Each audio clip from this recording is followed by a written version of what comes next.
Welcome back to Fortunate Fishes. Today's guest sits at the intersection of entrepreneurship, family, and serious capital. Will Finnerty is the managing director and private wealth advisor at UBS, where he leads a boutique practice. If you haven't heard of UBS, it's a Swiss bank, largest asset manager in the world, over $6 trillion.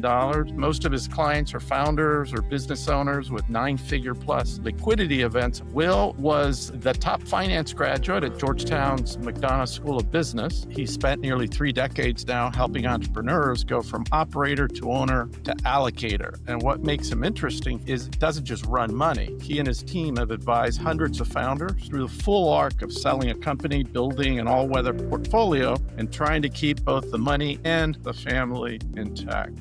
So what I want to start with, and something that I'm really jealous about you, that I wish I would have had the foresight to think about the way you did. Tell us the names of your 3 children and why you named them the way you named them. I come from a big Irish Catholic family. I had one of those dads where I always knew he was proud of me because my mom would tell me. I think I probably had 3 conversations with the guy my whole life.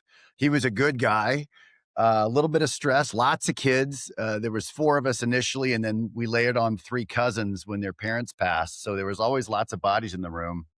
And he loved a Jameson at the end of the day, probably too many times. He passed away 20 years ago. But when my wife and I had our first, we were watching a movie and we saw Hugh Jackman. And, of course, you struggle with what you're going to name your children. It's one of those private little things that kicks in. And we liked Jackman. And that led to a conversation when we had our second son, where I wanted to weave in Jameson. I just thought it was a cool name and we could call him Jet or Jim. And of course, once you had 2 and we had a third boy, we had to throw McAllen in there, and we call him Mac. So we've got Jack, Jameson, and McAllen as our 3 boys.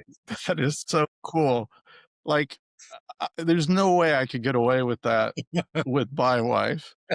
And my wife is Vietnamese. I mean, she's American. Her parents are immigrants, and she barely drinks, but she and I are kindred spirits, and we both think it was a kick. We love the names more than anything. And it makes for helping people remember their names, on Christmas cards and stuff. So anyway. I'm an old Pappy guy. It would be hard to get away with old Pappy. Oh, man. You can get a bottle of that. I'm all in. Yeah, but, I only have 1 boy, and I was like, I want a name that will stand out when and I don't want anyone other I'm like, Charles. How boring, So I called him Sterling. I like that. And it's actually worked quite well for him. So I know you mentor a lot of young people. You have kids from college that work in your office that are interested in being financial advisors. What advice do you have them, like the DNA to do what you do at your level? What would you advise them? That's a great question. I remember when I was at Georgetown in my undergrad, like lemmings, all of the young men and women in the business school went to investment banking or consulting. It wasn't, I hadn't even heard of wealth management when I was in school. Ironically, my grandfather was at Dean Witter for 67 years. Holy cow. What did he die in his seat or something? I remember there was a story where he came back from the office. I think they kicked him out when he was 90 or something. Jeez. And I thought, there's my grandmother going, get out of my office, man. I mean, he would, I'm his namesake, William Boone. And I was introduced to wealth management just serendipitously because of this award that I received, which led to a lunch with a stockbroker, and I got a check and a plaque.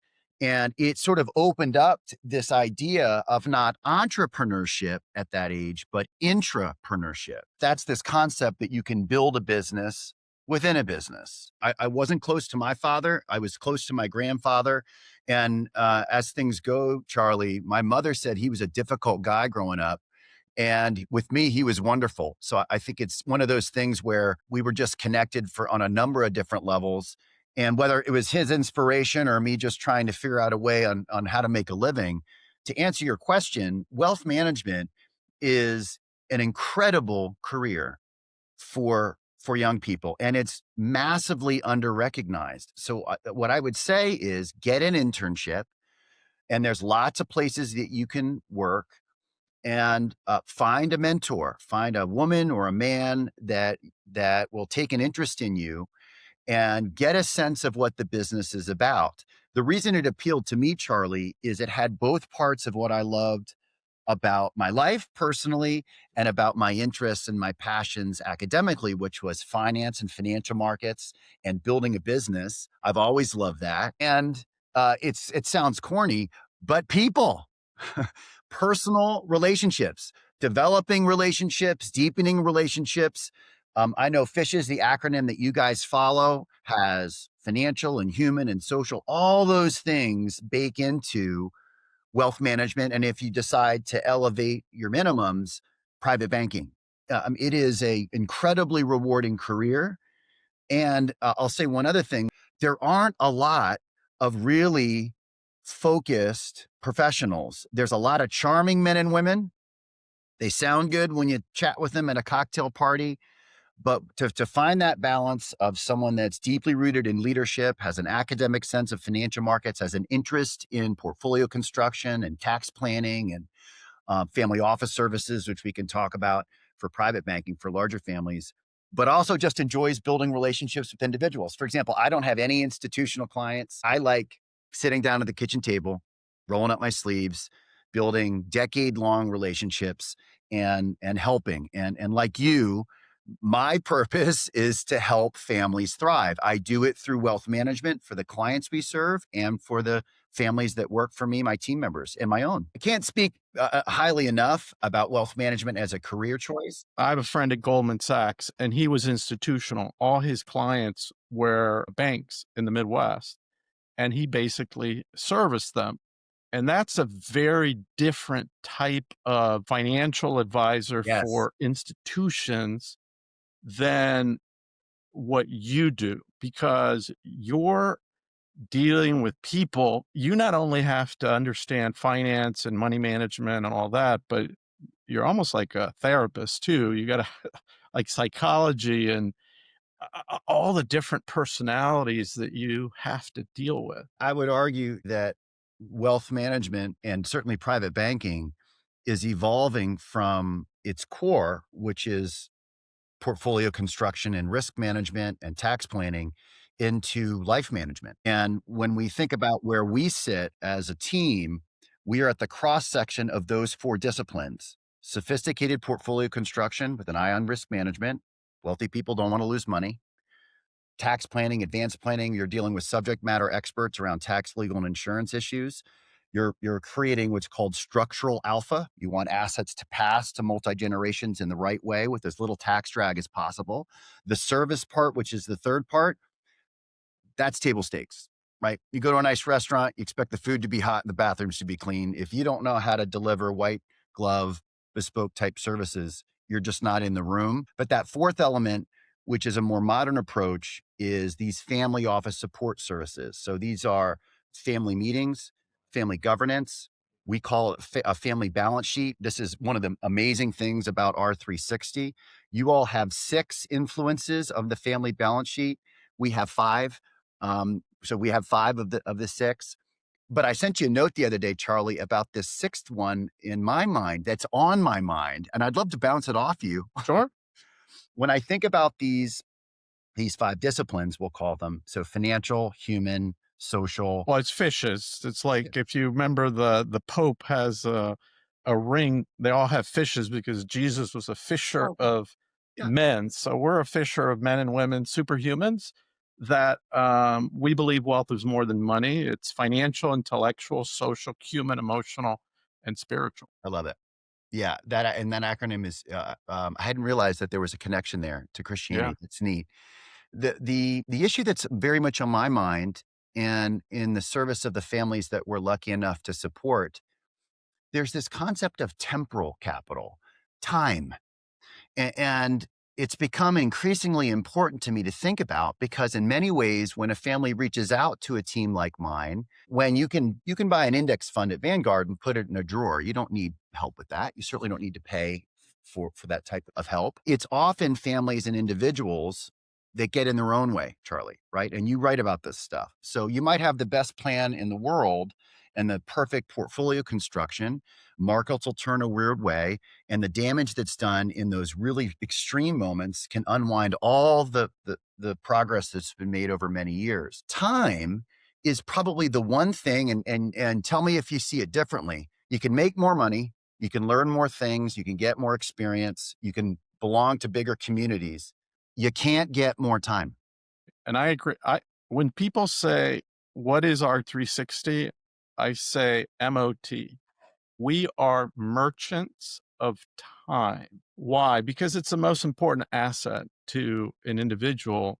One of our members calls it non-refundable minutes. You have the time that you have, and that's it.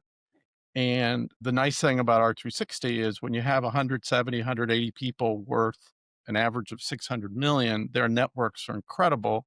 And if you need an answer or a resource, all you got to go is go to the network and you're going to get an introduction and an answer very quickly. 80% of our members outsource their wealth to someone like you. The 20% that don't, they came from the industry. So they manage it themselves. But what I find is that most of our members are type A, a Yeah. little bit on the control freak side. They find the management of money extremely boring. They want to be with someone they trust that is going to implement whatever their objectives might be. Most of them, they don't want to lose what they've built and they want to grow it responsibly and be able to pass it on and then have those conversations with their children and spouses. And I imagine that you have to become friends with the whole family. And I'm sure you've had clients that have then passed, and then you gotta like carry on their wishes. So how do you do all of that? It's a great question, and it's I would add only a few more things, Charlie. You obviously have a deep understanding of this stuff.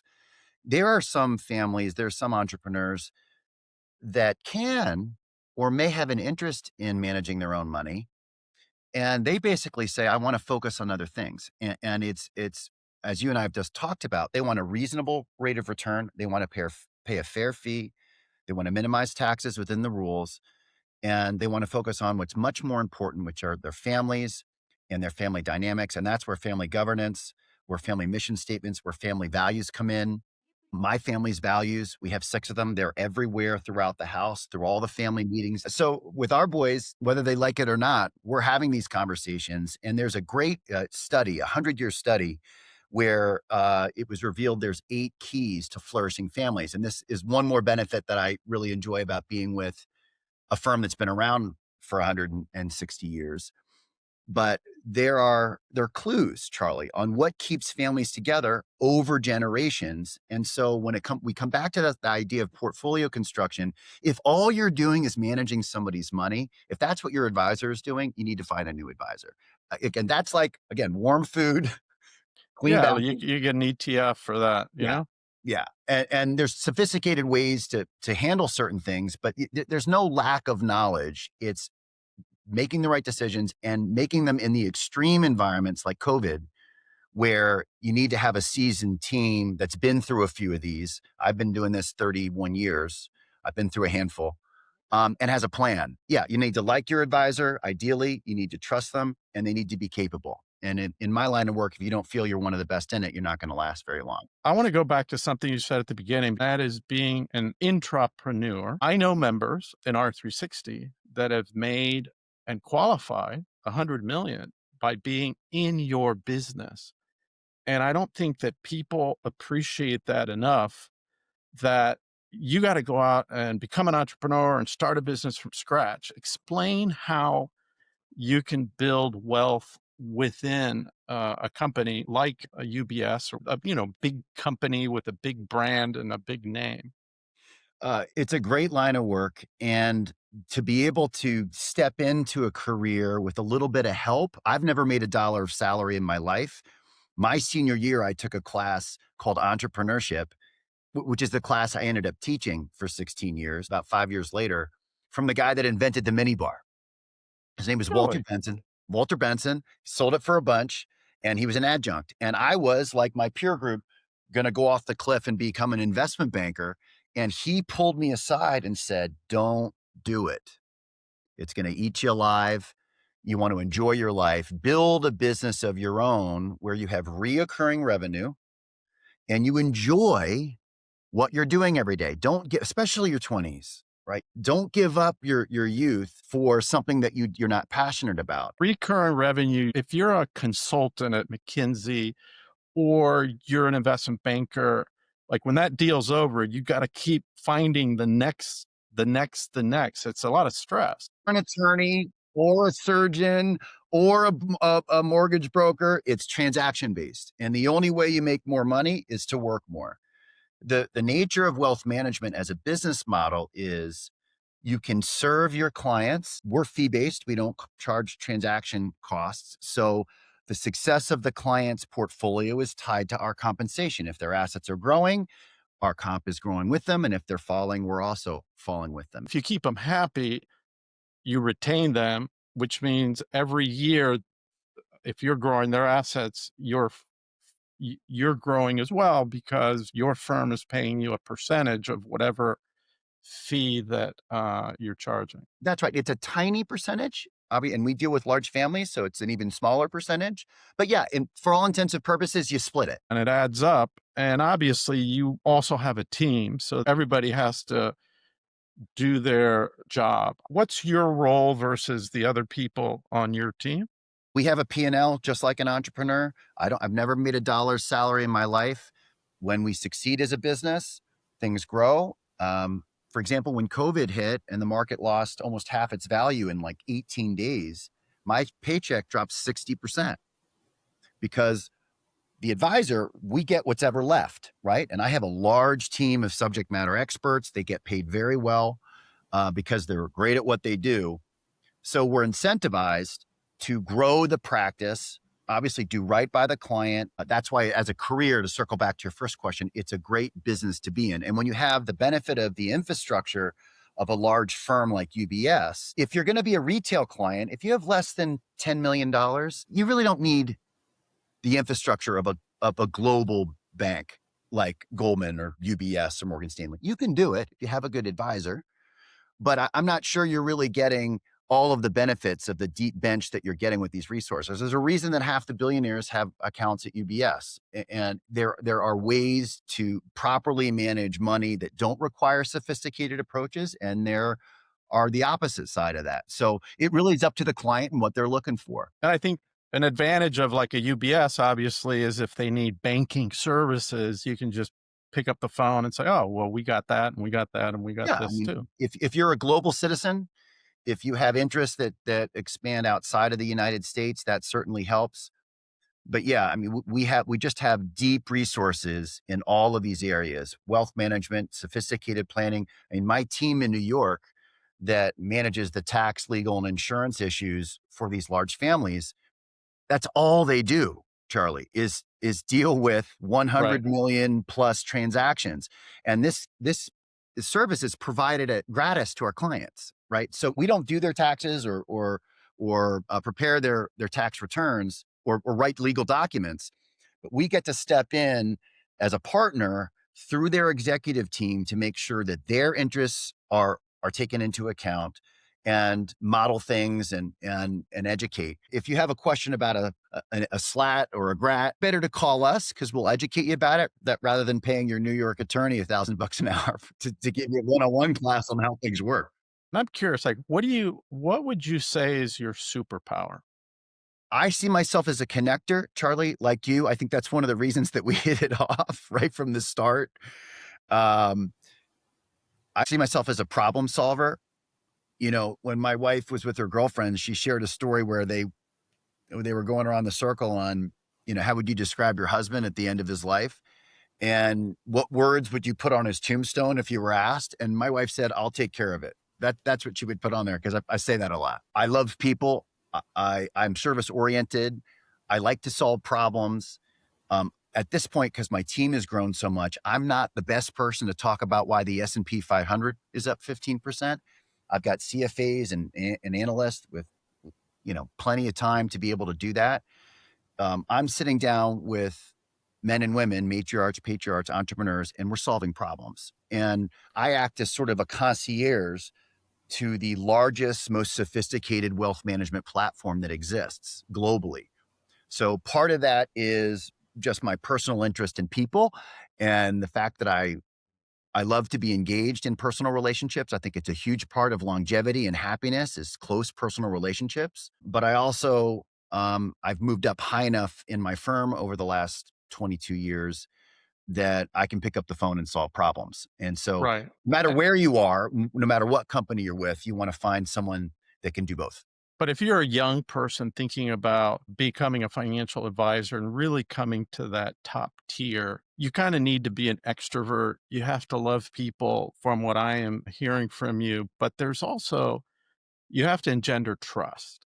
At the end of the day, I think that a family needs to believe that if I'm in trouble or I need anything, if I call Will, he's going to solve it for me, and he's going to drop everything he's doing to help me if I'm in some sort of a jam or a crisis. I think any advisor, certainly their worth comes through in their ability to solve professional problems.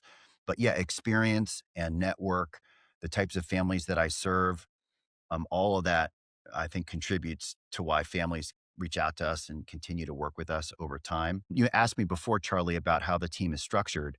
There's four distinct parts or teams within my group at UBS. One of them, of course, revolves around investments, portfolio construction, and we have a large focus on private markets and risk management. So we're public market stuff, as you know, it's indexing, right? Keep costs and fees low and taxes, you can get great exposure in public markets. Private markets is a combination of access and understanding and due diligence. And that's, again, where a large firm like mine is so great. If you and I ran a hedge fund or a private equity deal, we would want to call the firm that had the most wealthiest families. And I have experience in this. In 2006, I sold my business to an American public company, but then I kept the international operation. They didn't want it. It was in Latin America, and all the US banks were getting out of Latin America because of all the rules and regulations. UBS bought it in 2012, the Swiss bank, and they took my 5 billion, and within 10 years it was 150 billion. The same guy that I hired in 2020 was running it out of Panama, and it was the Swiss bank. Now, he did tell me, hey, you think FINRA has strict regulations? You have no idea until you're dealing with Swiss. But the brand UBS was so strong compared to my brand, Sterling. I named it after my son, Sterling Financial. We cleared Bear Stearns, but then Bear Stearns went away after the crisis. But having that brand behind you has had to be a big how long have you been at UBS? 22 years coming up. Wow, that's And unusual too, because most people you talk to, they've Nothing.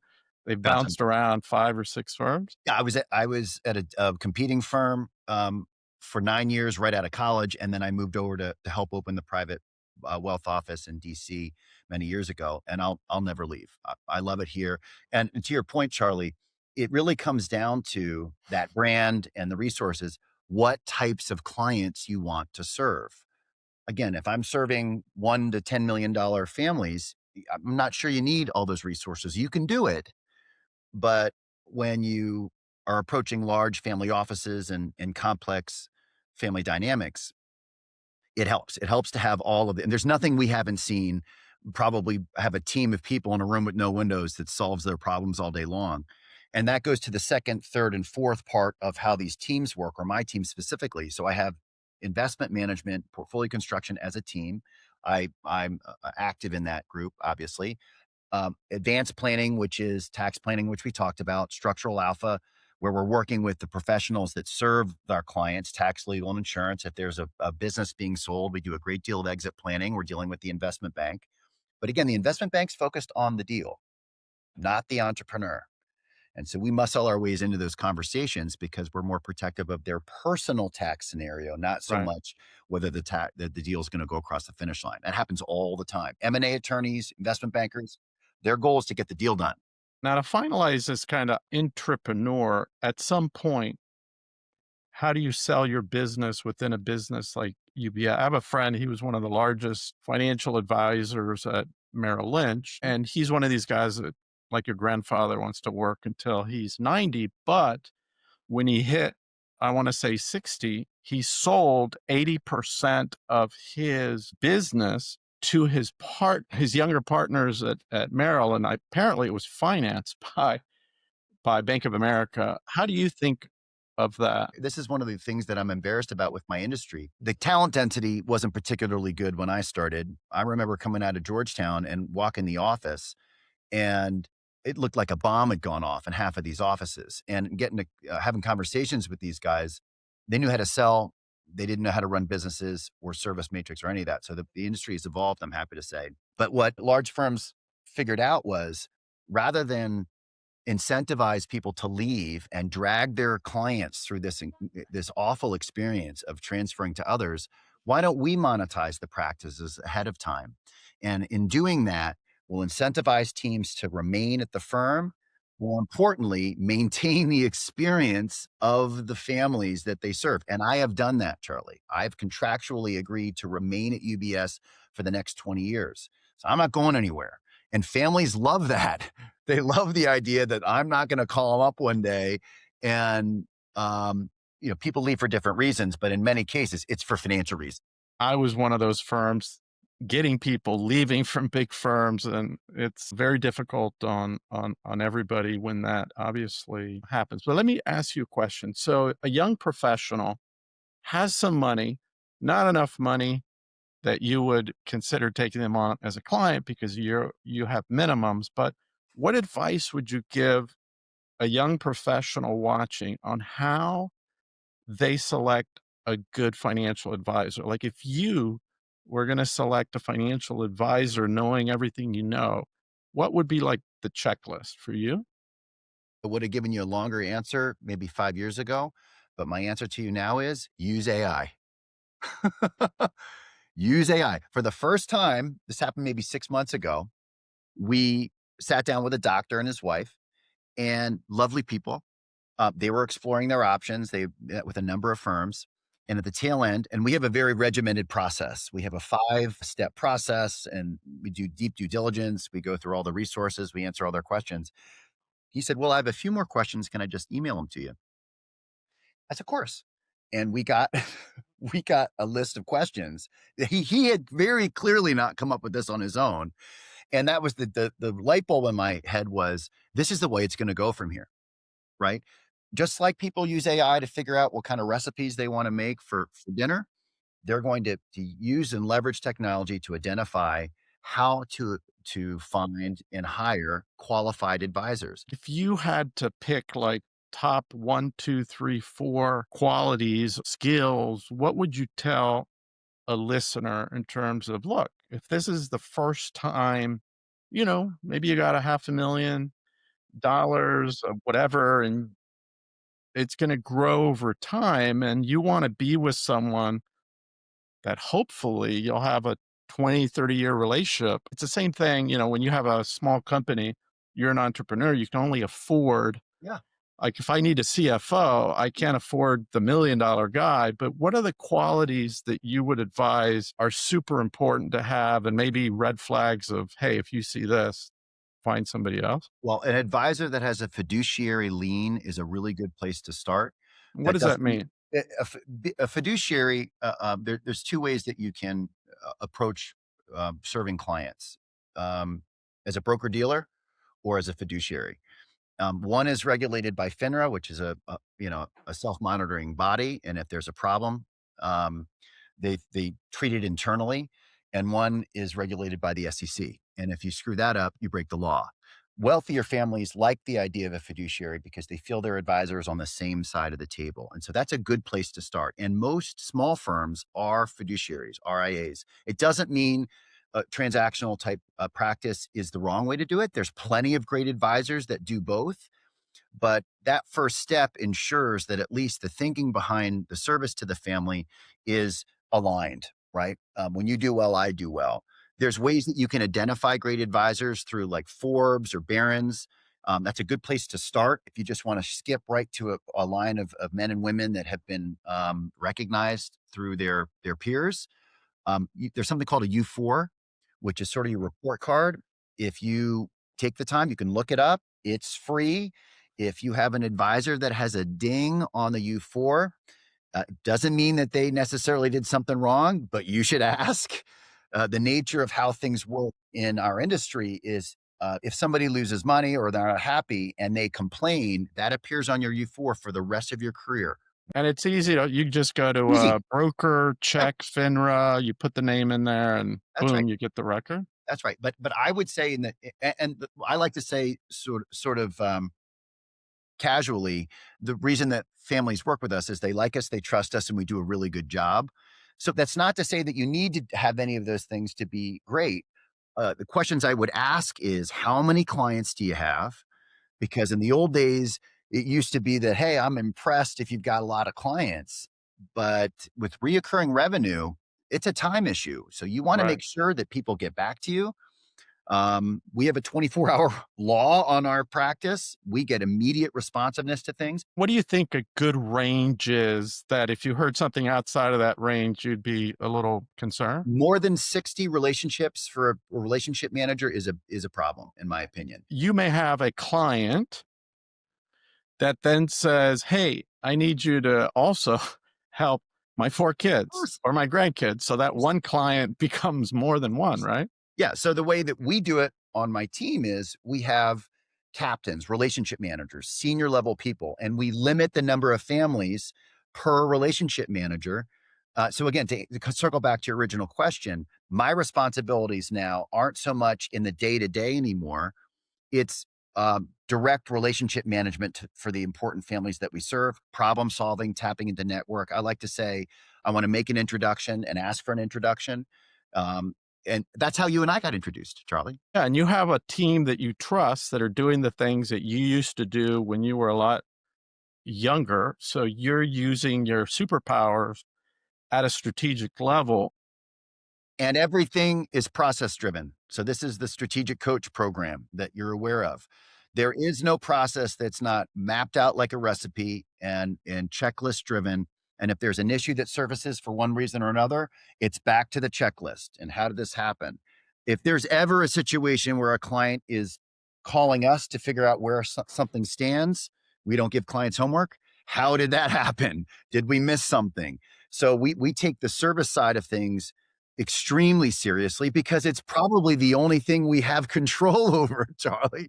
And so again, that's table stakes at the highest level, but it still lacks. So all of those things. Do you like and trust the person? Are they credentialed? Do they have experience? Have they been around? Do they have a clean U4?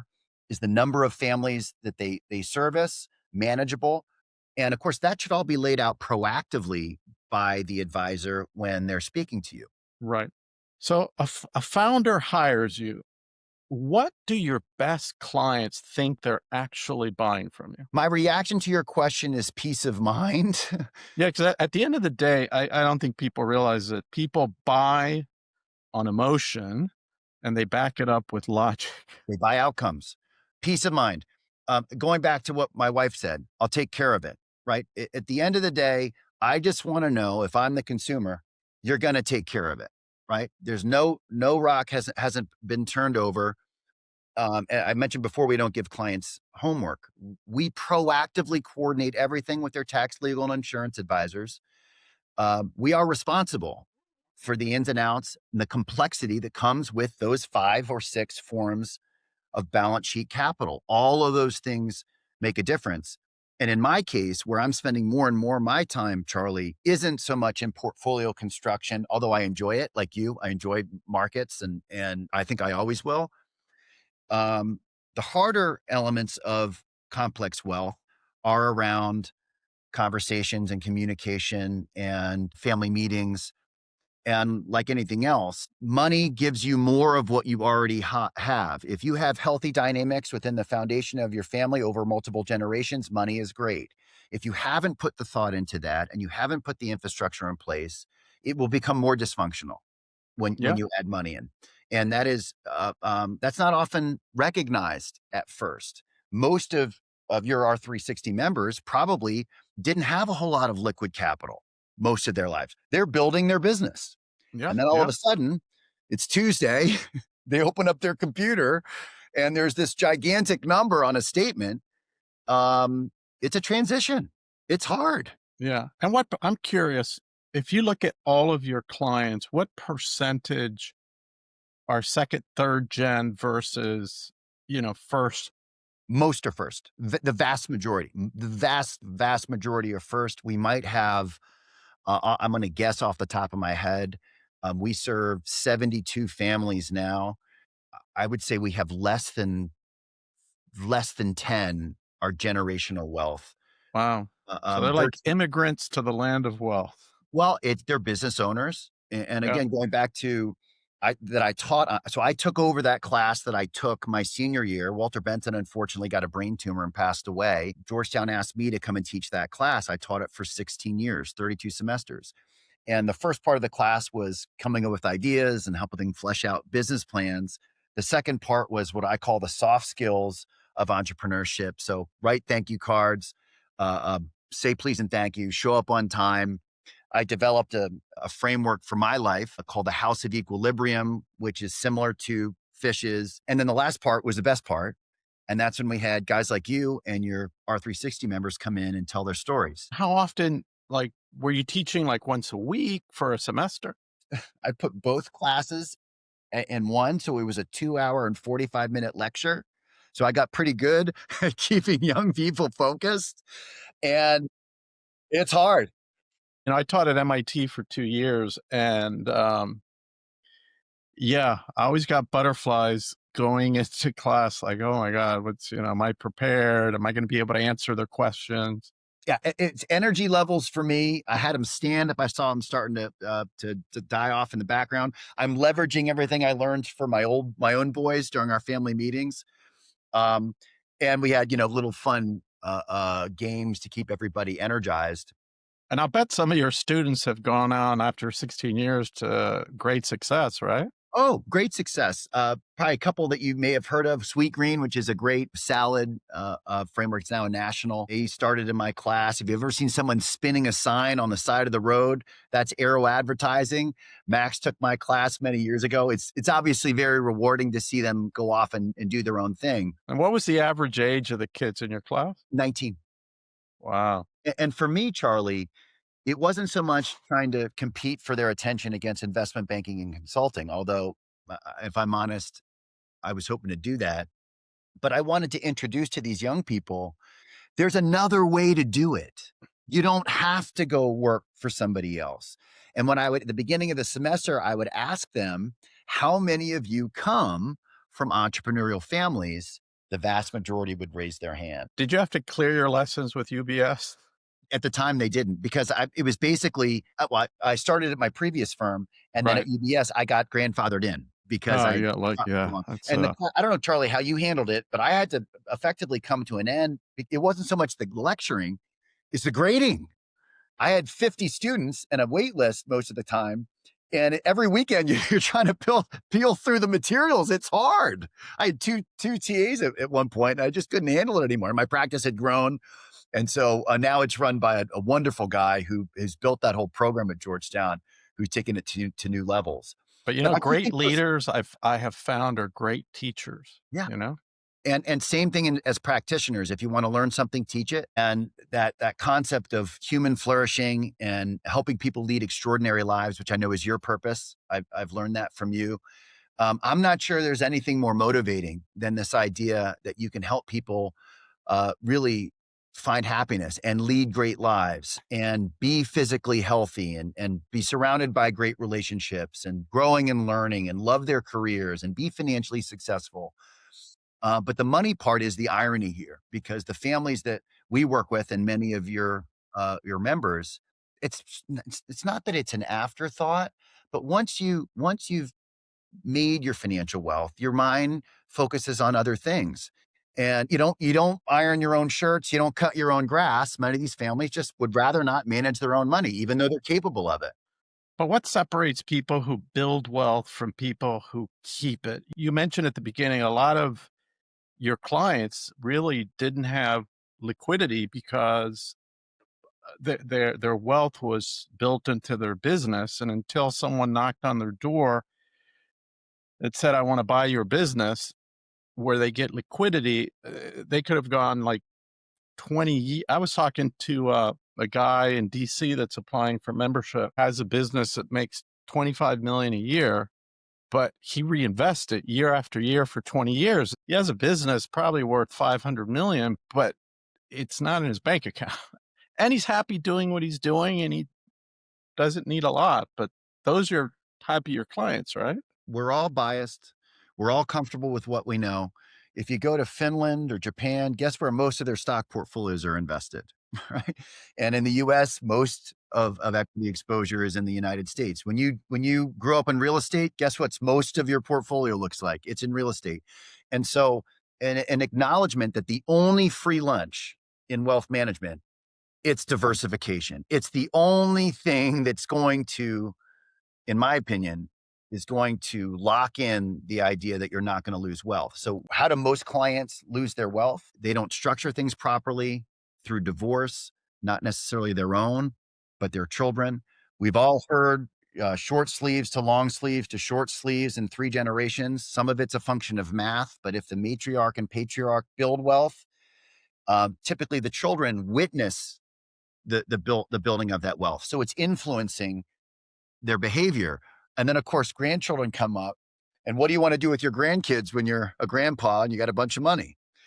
You want to spoil them, Right, right. right? Yeah, yeah, yeah. And if you haven't taken the time to do what we've talked about and build a mission statement and talk about values and reinforce that in your children, it's going to show up. I want to touch on something that's I think is helpful for anybody that's watching or listening. There was a study called The Complete Family Wealth. It was based on a 100-year study on what made families successful. There were 8 keys that were consistently in place for these families that stayed together over time. And the first thing was shared set of values. Second was a family purpose, right? So what does this family mean other than money in the name? A lot of that has to do with giving, a focus around philanthropy. Honest communication's the third one, and shared history is the fourth. And there's some others, nothing to do with money. And in fact, when we talk to a lot of clients, they've spent all this time and money building detailed tax documents, but they haven't taken the time to sit down with their children or grandchildren, bring them together and discuss what it means to be a part of the family. And they're difficult conversations, Charlie. Yeah, They're and hard. most of the R360 members that have done this, when they finally decide to do it, they always say, "I wish I would have done it earlier." That's a big reason, I think, why families come to teams like mine. They want to deal with someone that's had a lot of experience, again, decades, not necessarily years or months, and isn't too old that you're going to be playing golf every day on Friday, or every week on Friday, but not too young that you can't speak to multiple levels of the generational family. But everybody's different. There's a lot of great advisors, a lot of great firms. It's a combination of all those things. What do almost all entrepreneurs underestimate before they sell their company? I think they underestimate the danger in not coming up with a detailed plan of what they're going to do after they sell. When you spend your life building a business and you can pick up the phone, a client said to me, I used to be able to pick up the phone and there were 5,000 people anxious to jump right at whatever request I had. Once you're out and the new owner comes in and takes over, that's a very difficult pill to swallow for many. Take me to day one after the wire hits. It's a big surge of energy. I love to celebrate. I'm blessed in a lot of reasons, a lot of ways, Charlie. But one of the neat things about what I do is we're huge fans of our clients, especially around financial. And you know this, if you have a big financial transaction, there's not a whole lot of people that you can call and talk to about it. You alienate your friends. If you ever want to be rich and famous, just read a biography as somebody that's rich and famous. it's often the opposite of what you think it is. Yep. You don't have genuine, or you're scared of genuine, deep, authentic relationships.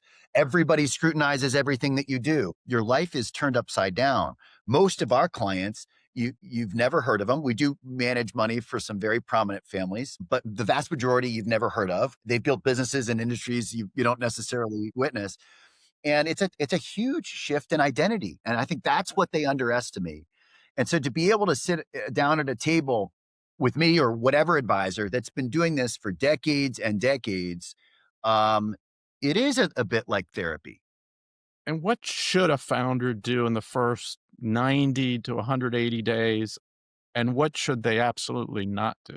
The whole process starts about 18 months before a transaction. So I won't bore you with all the stuff that needs to happen before then. But once the actual business is sold, there's a lot of tax benefits that you've just given up that you can't take advantage of. I think following the transaction, you need to celebrate the milestone, right? Everybody is one phone call away from having your health or longevity at risk, Charlie. We have friends at our age that run to this every day. And I think if you put that stuff off, you're missing one of the real amazing elements of what life is about. Stuff gets boring in about 90 days. This has been proven. The new house, the new car, the new watch, but experiences, you enjoy them on the way up, you enjoy them while you're having them, and then you enjoy them when you reflect backwards. A lot of philanthropy has evolved where people aren't waiting until they pass to make an impact on people that they love. A new sort of wave of giving is taking place where people are building estate plans, and they're giving the inheritance to their family members and to their friends while they're alive. What a concept. You told me about a book to buy about a guy that did this, right? His sister got news that she had a terminal illness, and he said, "I'm gonna this." He done well financially. "I'm gonna give you the money now." And her immediate reaction was, "I can't accept that." And he said, "Look, I'm not going to spend it. It's yours anyway." And Right. he got such a big impact from that that he decided to do it to all the people in his estate plan. And if you organize your capital properly, Charlie, and your advisors know what they're doing, through planning, you should have a sense of what money that you need and what money that you don't need. We organize capital in three distinct buckets or risk mandates. We like to have 3 to 5 years of capital just for a rainy day. And that number comes from the fact that really nasty markets take about that long to recover. I mean, the worst of the worst. So if the market turns upside down, you don't have to change your plans. Your budget's fully in place. You can go on vacation and buy that house. So if you know that you live on a $2 million a year budget, just to throw out a number, you would have X times that. In an So account they'd have nothing called to worry about. Liquidity. It'd be in munis or corporates, depending upon. We have ways that we can enhance yield Right. options for clients that want to stretch it a little bit. But yeah, that has nothing to do with the stock market. It's boring, and it's there to pay your bills. The middle bucket is, we call it longevity. This is managed like a pension fund. So we look at your life expectancy, we look at your needs, using that $2 million number as a perfect example. Charlie, what's it going to take for you and your wife to spend $2 million a year for the rest of your foreseeable life? That money is going to be managed like a pension and like a third-party administrator. We're looking at that every year, and it's cascading into the liquidity bucket, which you're spending $2 million a year out of every year. Everything else is legacy. That's not money that you don't necessarily need to or want to. And that's where taxes play a big part, right? That's where we manage that like an endowment, right? So very little public market exposure, because you can be in private markets. The returns tend to be better on a risk-adjusted basis. You have a longer time period. That's where artwork goes, and third homes and fancy watches. All of that's legacy. And what it allows families to do, Charlie, is actually map out their estate plan more comfortably, because they know they've got the money they need set aside. And obviously we run models on all this, so we're absolutely sure. But yeah, they can be more philanthropic. They can be more active in giving the money away. They can have a bigger impact on causes that matter to them. And we like to encourage clients to focus on reducing pain, not necessarily elevating joy. We do a lot of work in philanthropic consulting. We bring in experts to talk about all of that and which vehicle is the best way to do it. So all of those things can be done in the first 6 months following the transaction. We encourage people to take their time. There's no rush putting capital to work. Um, Ease into it. It takes about 3 years, Charlie, in my experience, and I've done this a lot, for a family to get a rhythm on their budget. Right.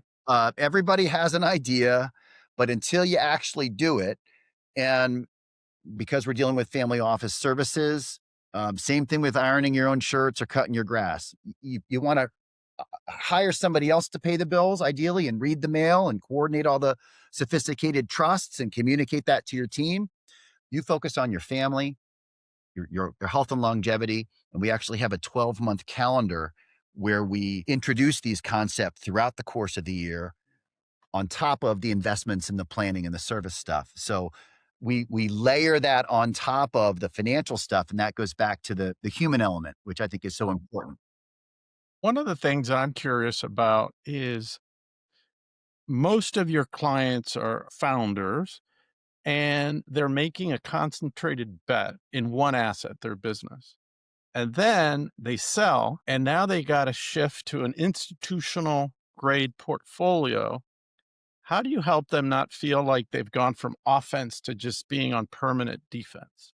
It always begins with listening. Every client has a different construction. And I mean that everything is bespoke, nothing is off the shelf. If the client has a particular interest, we talk them through it. And as you know, great advisors aren't necessarily giving you the best advice. They're asking you the best questions. And the kinds of men and women that you're around, that I'm around, they're not shy and they have an opinion. And I think one of the best ways you can engender trust is saying no. It's demonstrating that you're not there to tell them what they want to hear. I had this conversation with a client the other day around budgeting. Very successful business person, very successful business, lots and lots of spending. When we ran the numbers based on all the goals that they had for their capital, it wasn't doable. And at the end of the conversation, I said, look, you can change your goals or you can change your budget, but you can't do what you want to do here based on what you've told me. And I'm not signing off on it. So let's have the conversation. What I don't want to do is have you blow a bunch of holes in the boat so that when we're sinking in 4 years down or 5 years down the road, you're pointing at me. Um, all of this capital belongs to the family. They can do whatever they want. They can roll around in it, Charlie. That's not my job. And what patterns do you see in families that not only successfully transfer wealth and the values to the next generation? I'm first generation wealth as well. And the issues that the second generation have and the long shadow where they feel, if I'm not as successful as mom or dad, they're not going to love me. Someone that wants to join in India, he's 36 years old. His father died about 6 years ago, and he just did a transaction with a Japanese company where he's going to end up with about $180 million. But he didn't create it; he becomes more of a steward. Mhm. Stewards of capital. How do you advise your clients that have children that are in the second generation to ease that psychological issue? Look, what I say to my boys is you don't have to be the best, you have to do your best, right? And when you have children of very successful entrepreneurs, there often is an influence there where they feel like they're a step behind. It goes back to those keys of flourishing families, the respect for the individual that has nothing to do with the money, and respecting someone's strengths, even if they don't want to come into the family business, and making sure that their identity is independent of the wealth for the family. And that is super key. If you don't do that, then oftentimes you have deep rooted issues that will surface in other areas. So it's not uncommon. I had a conversation the other day with a client who said, I'm not going to touch any of this stuff. I'm going to live off of my trust. I'm going to spend the minimum. This is my dad's money. It has nothing to do with me. And I said to her, if it was your daughter, what would you want? Because she has children. What would you want them to do with this? Would you want them to approach it in the same way? And she said, I wouldn't. I often will do that when I'm struggling with my own issue. I'll ask myself, well, if my son brought me this same issue, what kind of advice would I give him? For some reason, that snapped something in my mind. about what's the right thing to do. Wealth takes time. It's patient. But ultimately it's your values. So it goes back to what we talked about. In my family, our family values are triple GEIC. So growth mindset, gratitude and grit, integrity, curiosity, and extreme ownership. We're about owning that. And in those cases where you have people inheriting large amounts of wealth, it often comes down to a lack of communication of shared values. And being a steward of capital is one of the foundations of successful families over generations. If you haven't done the work with your children or grandchildren, you're burdening them with excessive wealth and you're putting them at a disadvantage. It's just, it's such a shame when you have all these resources. Warren Buffett, I love this quote. I'm going to probably butcher it, but he said, I want to leave enough money to my children where they can do anything, but not so much that they can do nothing. And what do you advise your clients, and how do your clients deal with, let's say there's four brothers and sisters, and one sister or one brother has the billion-dollar exit, and maybe the other siblings aren't doing so well. How do they show up not to be like the big brother or sister who's all powerful, but to assist in the right way? It's communication, right? It's bringing them together on a regular basis. We say at a minimum, you should have a family meeting annually. But even with sibling, like where it extends beyond their immediate family? There's no easy answer to it, Charlie, but I will tell you this. When we talk to a lot of matriarchs and patriarchs about their children, Mhm. and we get this idea that, oh, our kids are fine. So we have a client who had one of their children had a great deal of interest in a particular area, and they channeled a lot of money into that child to support their interests. Of course, all the other siblings are watching this. And when I said to them, are you concerned that there's an issue of fairness here? And they said, oh, no, they don't mind. My experience is this: they may not tell you that they mind, but once the mother and the father are no longer in the picture, all of that comes out, right? And fairness, it's such an important element, and it's so hard to pin down. It's not necessarily quantifiable. And we tell our kids, you're treated fairly but not equally, right? Fair doesn't mean the same. It means different things. So it's having a strong bond as a family that's so key, and orchestrating those complex conversations around money and responsibility. It takes practice. Again, going back to where I spend a lot of my time, it's not so much talking about municipal bonds. Guess what? They pay the same here as they do at Goldman Sachs, right? It's how to navigate the more complex elements that surface. And again, we have subject matter experts that do this full time, and we bring them in as soon as possible, ideally before the liquidity event. And one other thing I'll mention to you that comes to mind, especially now: personal identity, cyber, reputation risk. These are all very delicate issues. With technology doing what it's doing, transactions will put a target on your back. And we have one of our monthly themes is to go deep in family meetings just around what to say, what not to say. Children and grandchildren will look you up. If you don't talk to them about the transaction, you don't necessarily have to go through the details. They'll make assumptions Yeah. if you don't. And if you tell one child, you're telling them all. What's the most expensive mistake you've seen a newly liquid entrepreneur make? Not having a plan. And this is why. You Okay. mentioned something before.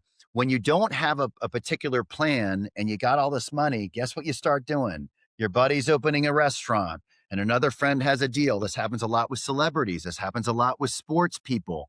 They don't have a place to put it and engage. And so it finds itself in other areas. If you don't have a particular agenda and you come into a great deal of wealth, you're going to lean towards pleasure. Something will happen where if you don't have a particular mechanism in place that's going to engage the capital from the beginning, your mind might drift and you might find yourself putting it in things. We have a new client who had the most of his money in cryptocurrency.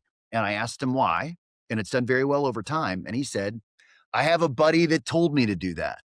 And I said, well, what does he do a living? He's a plumber. Okay. And it looked like it was a good idea for a while until it wasn't, right? He didn't have a plan. And if one of your kids sold the company tomorrow, what's the first thing you'd tell them to do with the money? Hire a guy like me.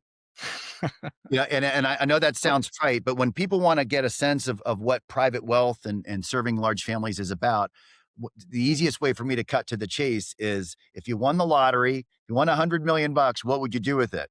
And they said, "I'm not sure." And I said, "You'd hire someone like me." So, if a sophisticated founder is interviewing advisors, what are 2 or 3 questions almost nobody asks? I know you already covered how many families. You said 72. There's a certain range. So, if somebody said 300, that would be a red flag. What other 2 or 3 questions should they ask, but they normally do not ask? "Can I meet your spouse? Let's go out to dinner. Let's break bread." Charlie, can you learn something about somebody by having dinner with their spouse? Absolutely. And the one I tell everybody to ask is, I'd like to see your portfolio. That's another great one. "You think I should own this? How much do you have in that?" Right. Or what is your portfolio look Yeah. like? You don't have to give me the numbers, but give me the asset allocation. I have an 8-digit portfolio. I serve clients with 8-digit portfolios. That's a great question to ask, and I'm not trying to brag. There are lots of advisors that have virtually no liquidity in their portfolios because they're not walking the talk.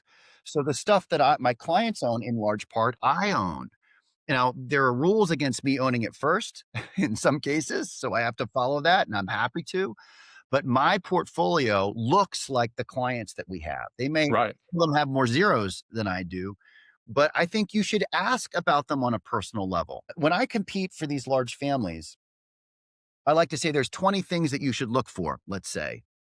18 of those are gonna be the same when you bring in high performing teams, or great surgeons, or great attorneys, right? So what are the 1 or 2 things that are different? Me personally, I take my personal health very seriously. I take my personal relationships. I'm not married, Charlie. I'm happily married for 20 years. My children are responsible, right? These are things that contribute to who I am as a person. I sit on a lot of very prominent boards. That doesn't happen by accident. I taught at a prominent school. That stuff doesn't happen by accident. It's a little tricky to talk about that stuff and not sound like you're trying to pat yourself on the back, but it matters. And that's where I think you go. Once you're in front of a qualified team of professionals, look behind the first layer, meet the team, meet the family. That's important too, because I mean, you have your own team. Obviously, you're a high performing team, but sometimes when people go to like a big multifamily office, let's say Rockefeller or whatever, 100 billion plus in assets, but they send in the B or C team and you have no idea. Who's the one I'm calling to ask questions? How often will I see you personally if we engage with your team? Those are excellent questions. The advisor should be able to not only answer them, but they should be able to put them in writing. They should be able to explain fees in writing. They should be able to express their process. And look, we have clients that don't want to get into the weeds once they're up and running. I understand that. I'm that way. I don't need you to explain how the plane works. I'm going to do my due diligence. I'm going to hire a great pilot, and I'm going to expect them to do their job. I want to shift to just what makes Will Finnerty successful about your routine. We got to know each other and you found out that I was writing a novel and you volunteered to read it. And not only did you read it, but you gave me amazing advice. But often it was in the wee hours of the Yeah. morning and you're running and taping yourself. Most people that are very successful have very high energy level, and that doesn't just come. They got to work on it. So what is your routine that gives you the energy to be successful, to stay connected to your kids, have a good relationship with your wife? There's a lot of layers to that, and I'll do my best to give you the short version. Like many successful people, I ran into real problems early in my life. I was married and divorced in about a 6-month period when I was right out of college. I didn't have a lot of experience in dating. I was pretty much studying my whole career, and I met an older woman who was in her late 20s, and I just head over heels. I had this new career. I was going to be a successful financial advisor, and all of her friends were married, and I just got caught up in it. I wasn't close to my father. I really didn't know who to ask. And before I knew it, I was eloping on a small island in the Caribbean. And the day we got married, I gave our cab away because, you know, it was blue sky and we had nothing to do. And I looked at her and I said, I can't believe you took our cab. She said, you idiot. You just gave our cab away. We'd been married about an hour. And I thought, what have I done? Thankfully, there was no money or baby. We got out of it. She was had struggled with drugs and alcohol, and of course, I had to navigate all of that. It was difficult. Anyone that's been with someone that's struggling with addiction, and at the same time, I was trying to build my practice at UBS. So I would sleep in my car. I'd sleep at my desk. I had a manager once who propped me up in front of the whole team and said, Will is so hardworking. He's the last one here and the first one to start. And he didn't realize I was sleeping at my desk. What, and obviously having a good life partner makes a huge difference. I mean, as I said before, I'm not married. I'm happily married. And I know that you adore your wife as I do mine. But to answer your question, I sat back when I was able to get away from all of that. And I thought to myself, how did that happen? I'm a good guy. I believed I do the right thing. And I realized I needed to organize my life in order to ensure that that never happened again. And so I created a framework. It's called the House of Equilibrium. There's 5 parts to it. If you've ever heard the expression, is your house in order? The foundation is relationships. So family, friends, and faith. The walls are health and personal development. Health is exercise, nutrition, and rest. And personal development is learning, documenting, and exploring. And then the roof over your head is your career, which you should love what you do, grow while you're doing it, and get paid well for the value you bring to the market. And then finances is what you make, what you save, and what you give away.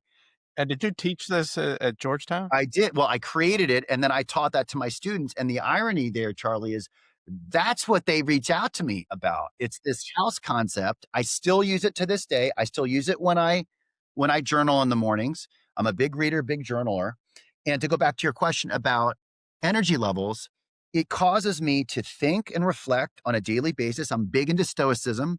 I have Marcus Aurelius over here. I love Marcus Aurelius. Yeah. I go to bed at 8:30 and I'm up at 3:30. I have a morning routine that's detailed. Everything is process driven, just like my business life. So it's about 17 steps. Like what? Like what are some things? So get up and don't look at your phone. I have a big glass of water that has creatine and some other supplements that I chug immediately. I have a light in my bathroom that's red light because it Yeah. helps you come out of a deep sleep at different pace. I step on the scale, which communicates to my phone for my personal trainer. Obviously, I splash water on my face. I head down to the gym. I sit down at my desk. I like to run. I like to lift weights. But one of the other thing, going back to temporal capital, one of the big game changing things that I did is I hired a personal assistant for my home. And family offices, they have a large infrastructure. The difference between having nobody and having one person is night and day. So what does this woman do for me and my family? Everything that can be delegated is delegated. And you ask me, what should they do in the first 6 months? You should hire a personal assistant, a home manager, a home concierge, a problem solver. I'm not kidding. She puts toothpaste on my toothbrush and sets it next to the sink. Anything that can be helpful is in place. She takes the plastic off the dry cleaning. She prints my morning documents. I travel a lot. She packs and unpacks my luggage. Now, it seems like only movie stars would get this kind of No, no, attention. no. I had a driver for 7 years, and then having these things you don't have to think about. It is amazing how much time, so much time is spent. And when I sit down with new clients, I'll often ask them, we were with our mutual friend, a member of R360, wonderful people. We were in their beautiful penthouse and I was chatting with the matriarch of the family and we were talking about dinner. And I said, do you enjoy making dinner? She said, no. We I have said, friends that have 3-star Michelin chefs in their house I said, 6 days a week. even if it's just chopping vegetables and making Yeah, yeah. PB&Ds, it's something that you can delegate. So my routine, to answer your question, is it's fully managed and run by someone that I pay to help me stay focused on bigger things. 10xing the business, the vision, my personal health and longevity, my children. If I get an extra hour or two a day, I'm spending it exercising and reading and thinking. And Reading Charlie's novel, damn yeah, it. that's right. I'm the only way. I was joking with you about it because I'm not your type of book, which is amazing, by the way. Congratulations on all Well, the thank accolades, you. Phil. I really mean that. We have to celebrate. And we were getting to know each other, and I casually said, "Well, look, I'd love to take a look at it." And you said, "Great." And this 300 or 400 page document showed up, and I said, "All right, well, how am I going to make this work?" And I read every day. I just dropped your document into my routine, and it was just like clockwork. I mean, this is the kind of stuff that they should teach in college and don't. How lucky your students at Georgetown to have this when they're frickin' 19 years old. I mean, look, I have a stack of cards sitting on my desk. All right.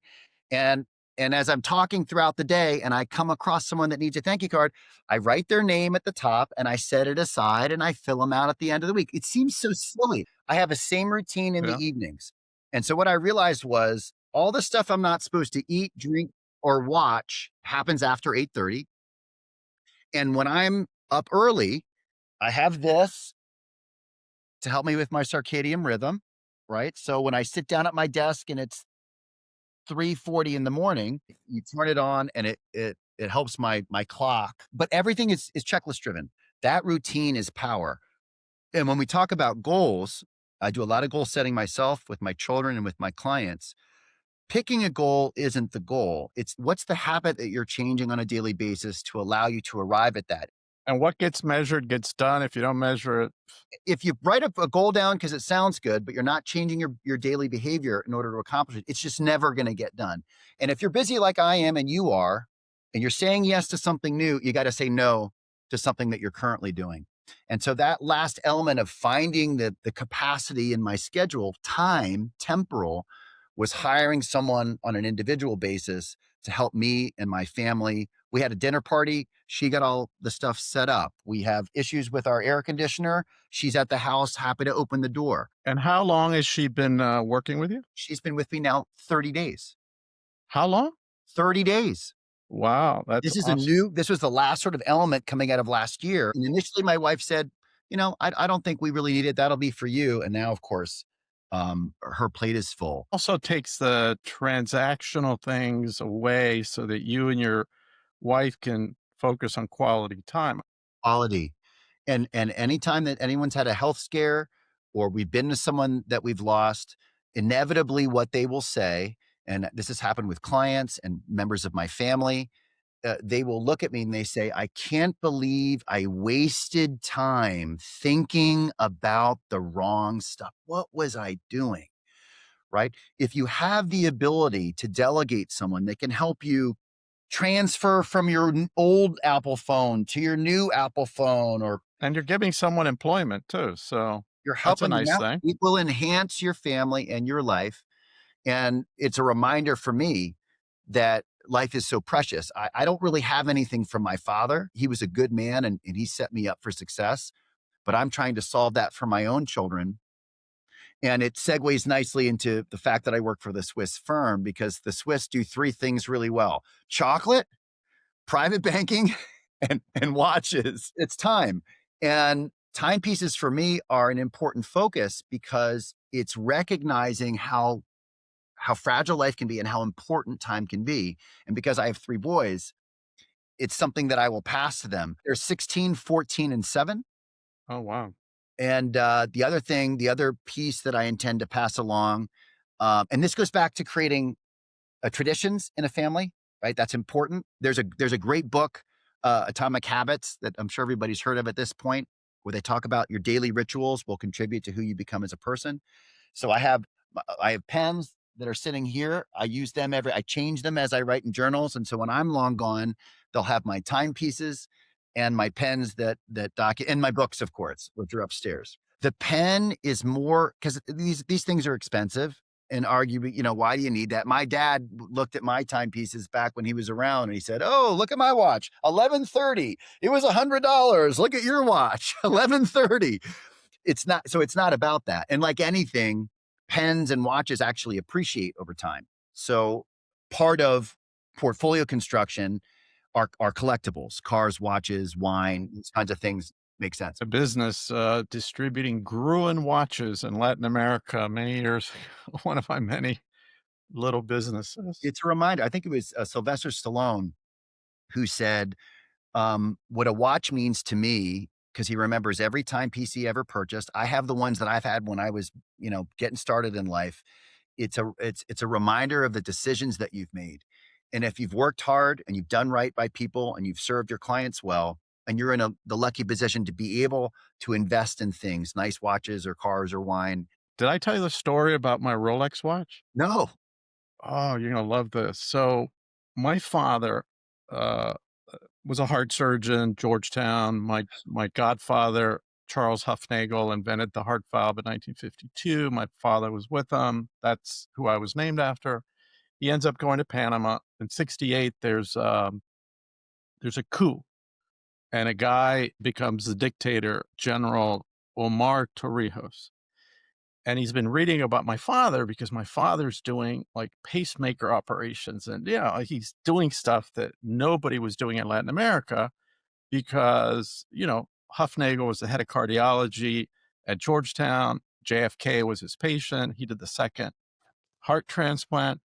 So my father's roommate at Georgetown came from a prominent family in Panama that owned all the newspapers.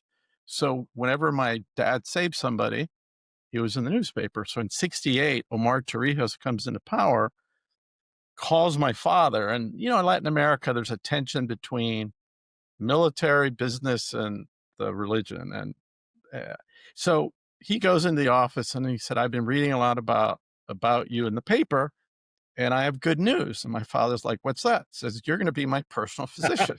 My dad's like, who the F do you think you are? I'm going to be your personal physician, blah, blah, blah. So he said, okay, no problem. You're going to be the first beneficiary of the Braniff plant. Back then, there was Braniff and Pan Am.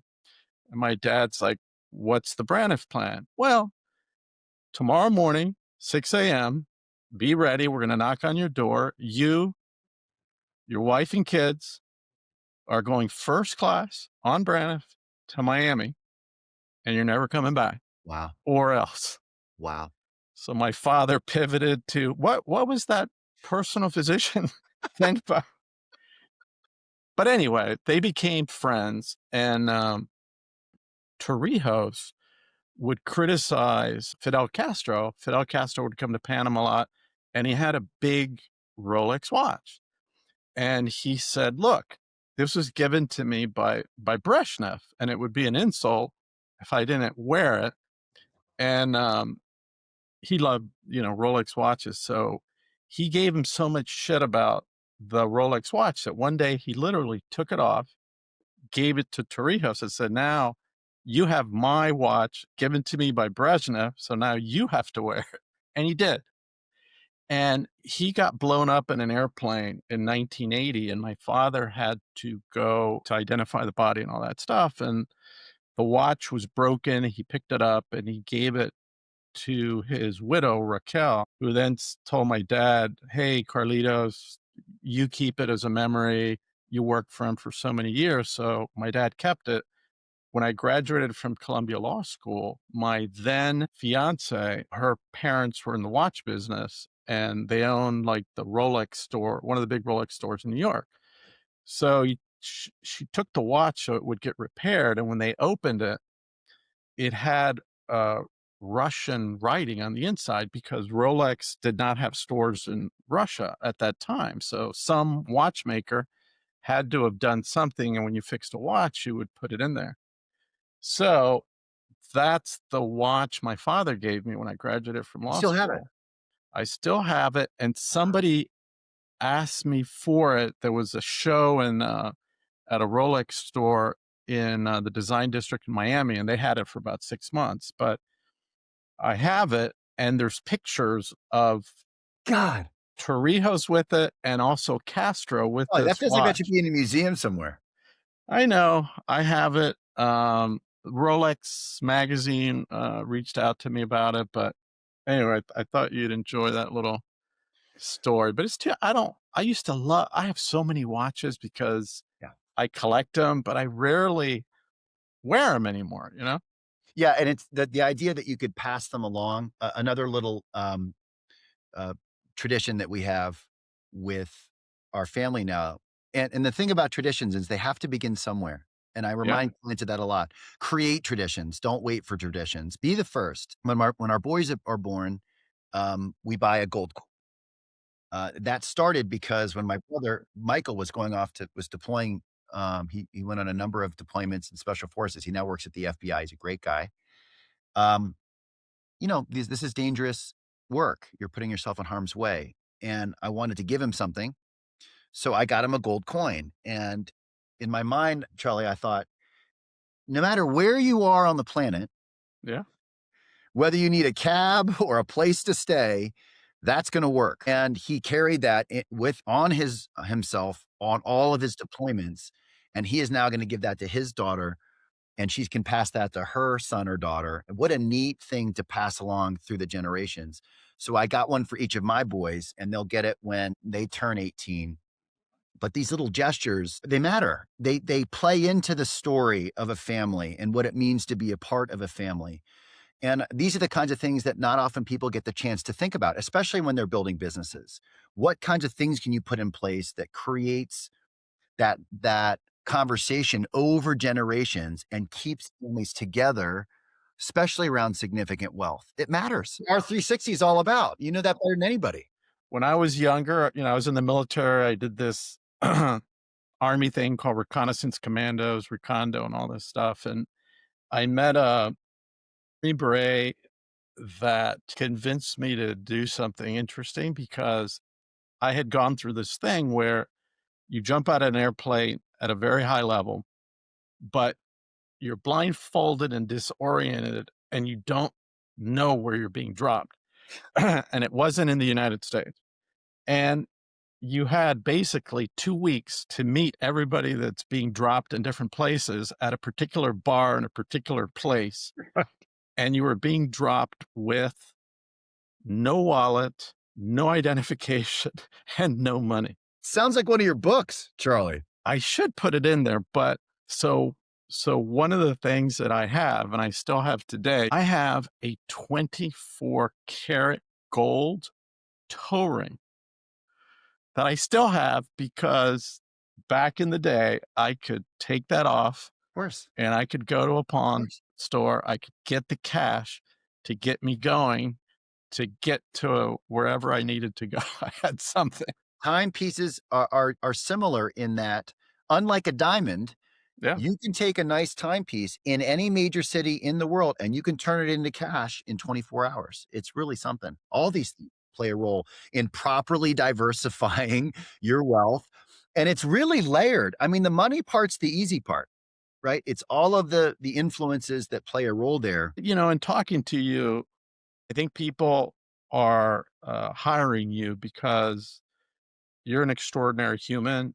You have wisdom, you've taught, you have routines that you follow that are inspiring, you have a good family, you connect well with people. And obviously, you're at UBS and you've also been there a long time, which I think speaks very well for you. And then also, you're kind of hitting that limit at 72. You got to be very judicious about bringing on a number 73. What we do at this point, Charlie, is for the families that don't require my immediate attention, we build these pods led by senior relationship managers.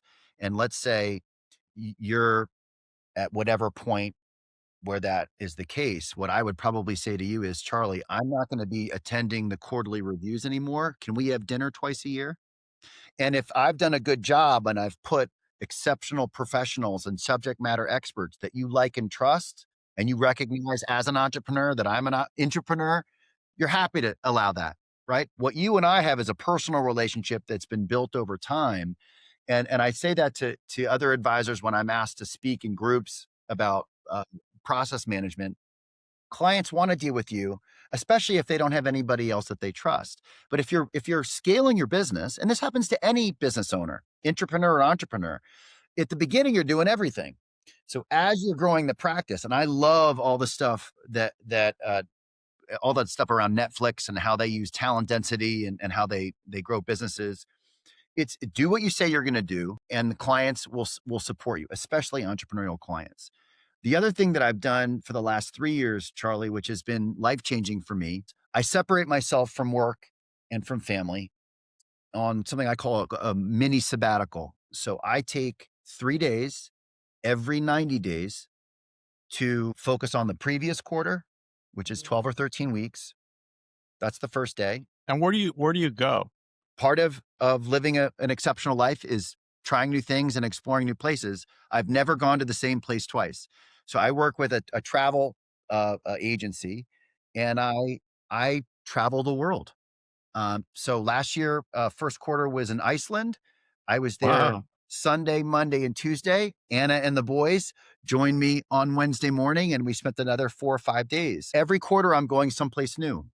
And what that does as a process, as a habit, is it forces me to explore this amazing planet that we're a part of. And we have all kinds of processes that we kick in for our children. We were just in Paris, as you mentioned, for New Year's. We had a big family meeting, as we always do, where we talked about our misogis, our big goals for the next year.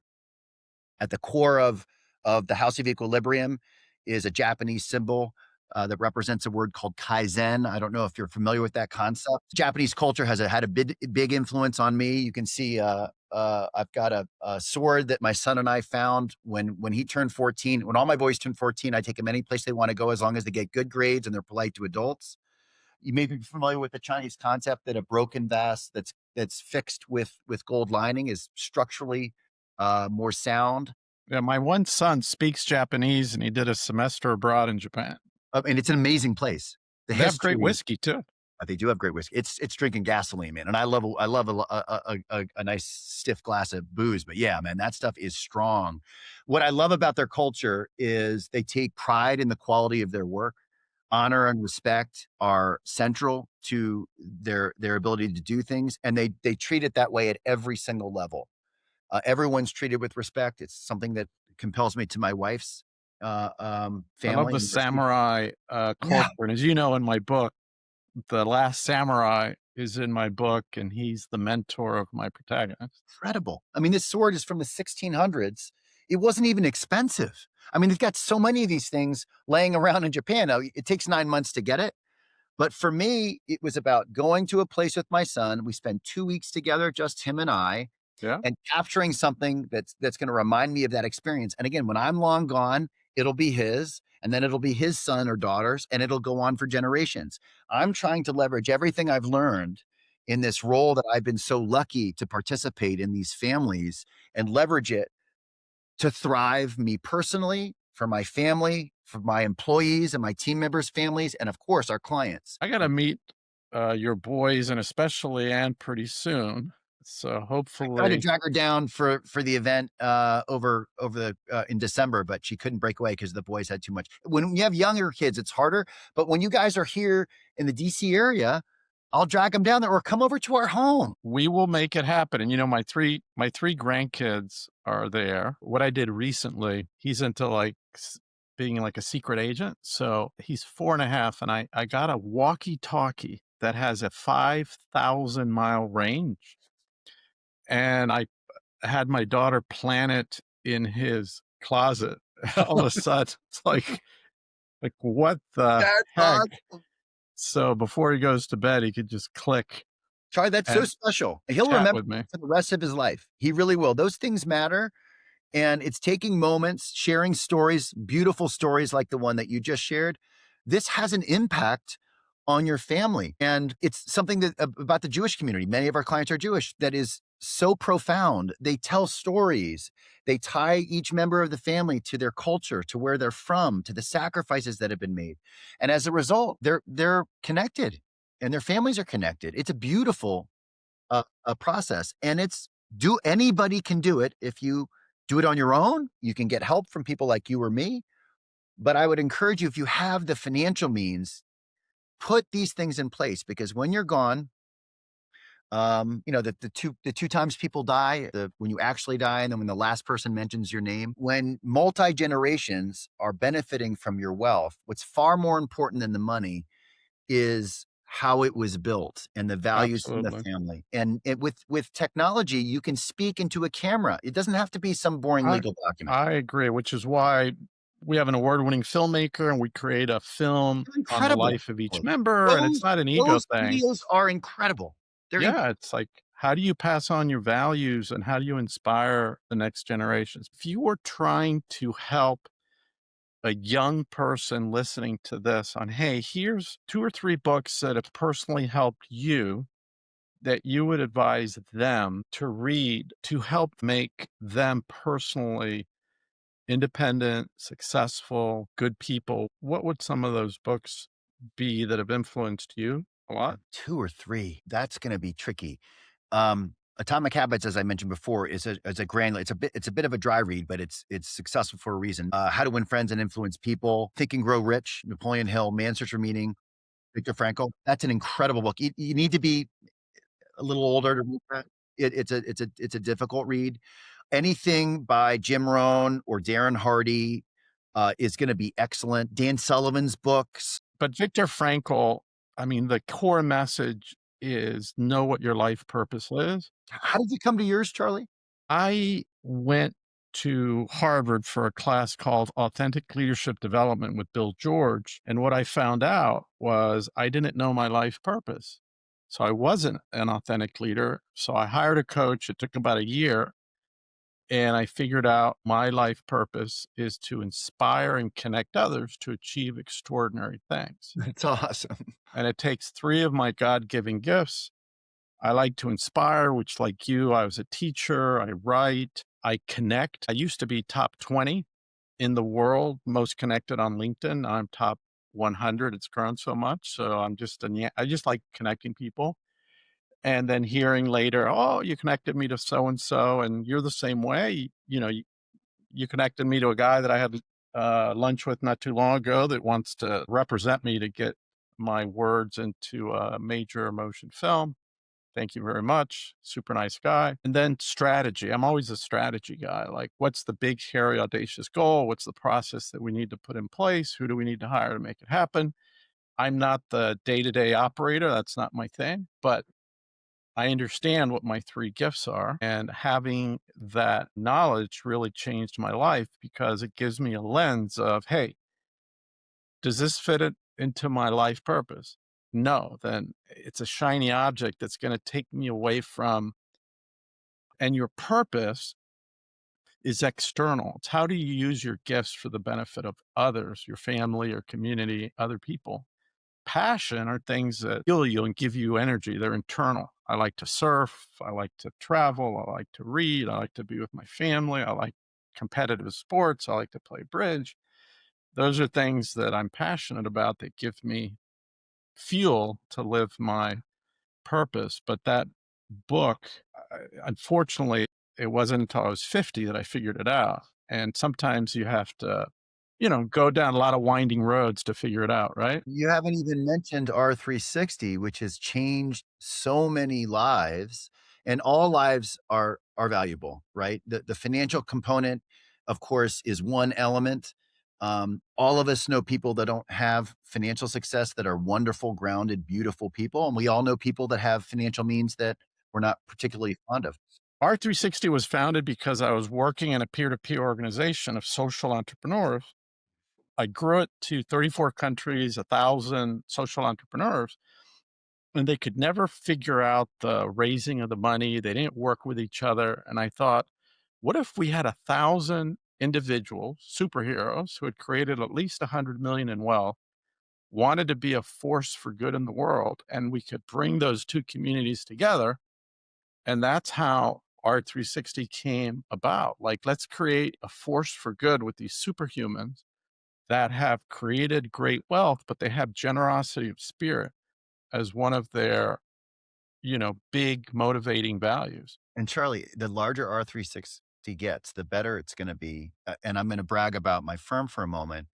One of the benefits of being so supportive of these larger families, and we have been for so many decades. In Europe, 3 out of 4 billionaires are UBS clients. We have specialists around particular issues that are important to families. There's 60 of them around the world, Guys are in India too, right? everywhere. Yep. China. Because I had my first call today with a 36-year-old that had a $180 million exit India. And then Rich Cohen was telling me a guy just applied for membership from the Philippines. I'm like, Wow. I called him and I said, how did some guy in the Philippines find us? And you know what he said? Chat GPT. Is that right? It's amazing. Like, but so because you're global, how many of your clients are international? Yours personally? A small subset of mine. I do have some. That's because cross-border issues, we Is need it to have. people that have moved to the US? I have clients that are non-US clients, but they Uh, were grandfathered in when I moved over. Now, if I have a relationship in Europe or in South America or in China, we partner with the international group. got So it. I'm not That allowed makes to sense. discuss their portfolios, but I can take them out to dinner and give them a hug.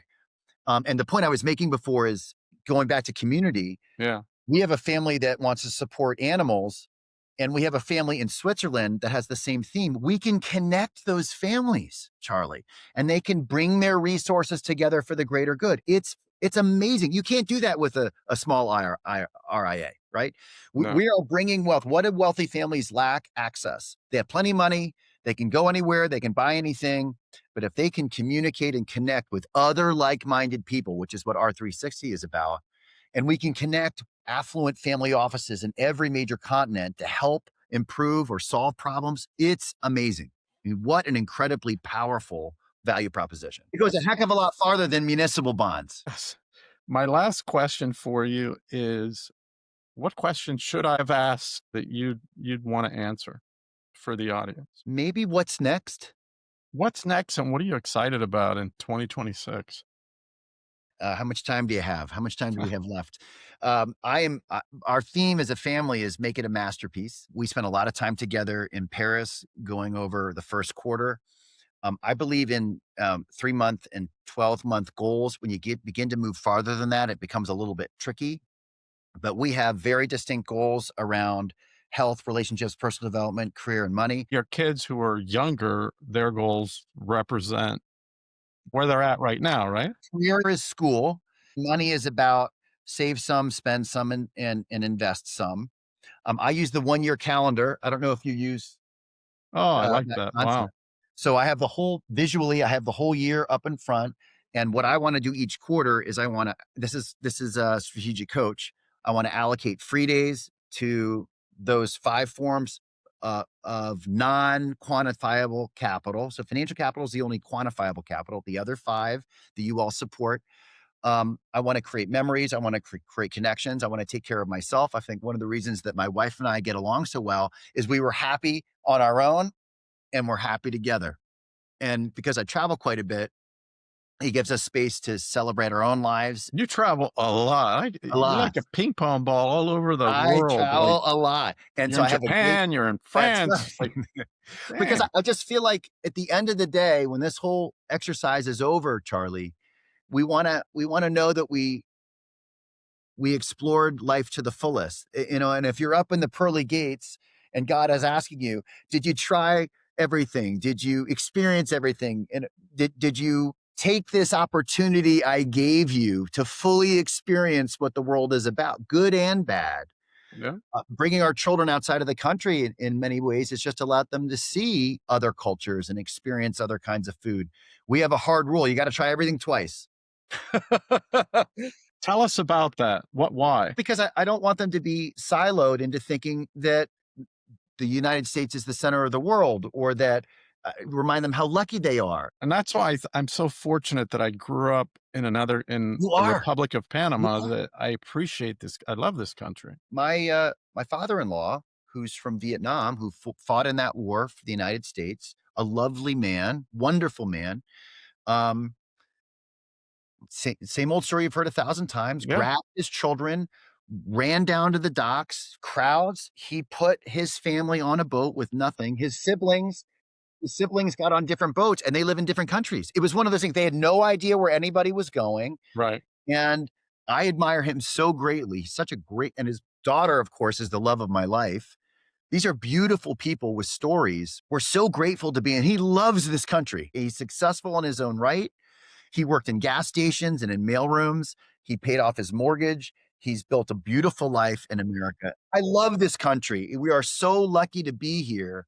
And if you don't drag your children outside of this country, sometimes you lose that, how lucky we are, and how much opportunity. It's a growth mindset. It's one of our family values, right? This is an opportunity that I don't want to let fall behind. And I'm just lucky that I have the means to do it. And I have a great wife that supports me. And I have wonderful kids that I can drag along with me. And meeting you and developing a relationship with you, Charlie, has been really one of the highlights of the last year or so. I would say the same thing. Your energy is in, there's some people that I always say, get rid of the energy vampires. I want to be, especially with my kids, like, hey, whenever I talk to dad and I hang up the phone, I'm full of energy. You want to be that person that's just, you have that way about you. Thank you, Charlie.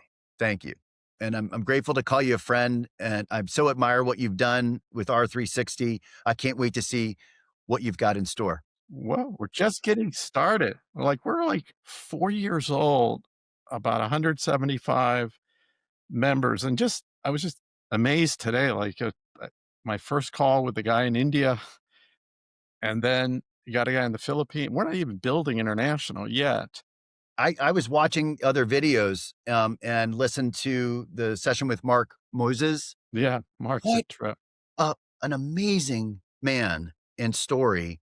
Humbling to see what's possible.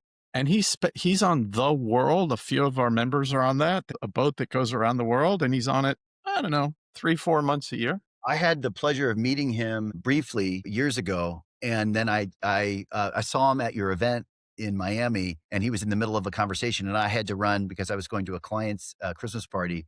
But I watched it twice. Once or twice a year, he'll host us on his boat, Make Big Happen. It's 3 Incredible. floors. Incredible. I'll invite you the next time. So thank you. And I sent him a text message because I still had his cell phone number. He got right back to me. He said, "Will, I'm sorry I didn't have a chance to say hi." Yeah. But yeah, if he is an indication of the quality of people that you have in R360, and of course, the mutual friend of ours who's part of the program, who absolutely loves you and loves the program, you are a force for good, my friend. Keep it up, and I'll do everything I can to support you. Well, thank you. I gotta tell you a Mark Moses story. So he calls me, he says, "Hey, I'm doing this event with Navy SEALs at my place. I can't talk much about it, but love to have you there." I'm like, yeah, count me in. So like a day before, he says, "Hey, how'd you like to come by helicopter?" I'm like, so I'm thinking, all right, sure, why not, right? Love it. So I go to this private airport and I'm waiting for Mark. Mark's not there, but the 2 pilots are there, and they're both former Delta pilots. So I'm like, okay, we're going to be like fast roping with Navy on SEALs elephants into his party, right? Which I enjoy doing, but I haven't done for a while. Well, Mark's not here. He's not going to be here because he's like at his place being a host. And one of his buddies that he's known for 20 years from San Diego comes. We meet, like, "Where's Mark?" And I tell him what's going on. And he said, "That son of a bitch. Mark knows that I'm claustrophobic. I hate heights. And it's a little helicopter for 4 people." Of course it is. Of course. And it's loud. We land on a floating barge. God. And then a boat picks us up to take us in. And everybody, like 100 people, are there watching us. But Mark knows from his life experience that he had an opportunity to create a memory that you will never forget. And I will never forget that. And his poor buddy, I was sitting next to him, like holding his hand. Historical. But I think he got over his fear.